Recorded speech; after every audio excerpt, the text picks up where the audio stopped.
Anciens résistants et déportés, nous avons appris durement à reconnaître les visages et les masques de l'exclusion et de la haine. Aujourd'hui, malheureusement, par-delà les faux-semblants, nous les reconnaissons bien dans notre pays.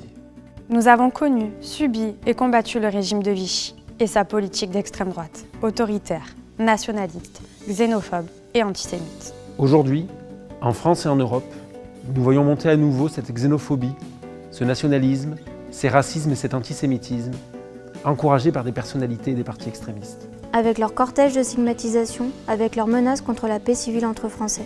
Nous savons bien que tous ceux qui sont attirés par les extrêmes ne sont pas eux-mêmes des extrémistes. Mais ce fut le cas aussi pour beaucoup de Français ou d'Allemands séduits un moment par Pétain ou Hitler dont ils n'imaginaient pas les horreurs futures.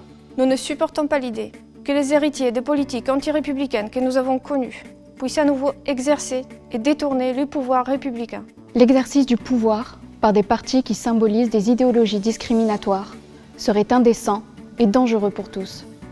Cela insulterait les combats et les souffrances des résistants, des internés, des déportés.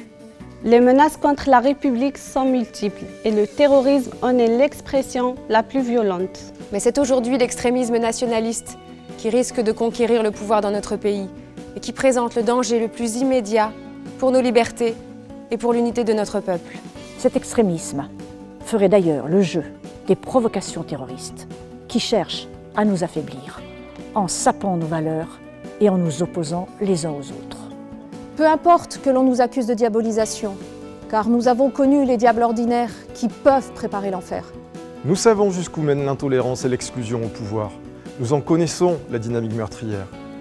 Elle enclenche des engrenages d'action-réaction qui peuvent conduire à des affrontements et à des violences extrêmes.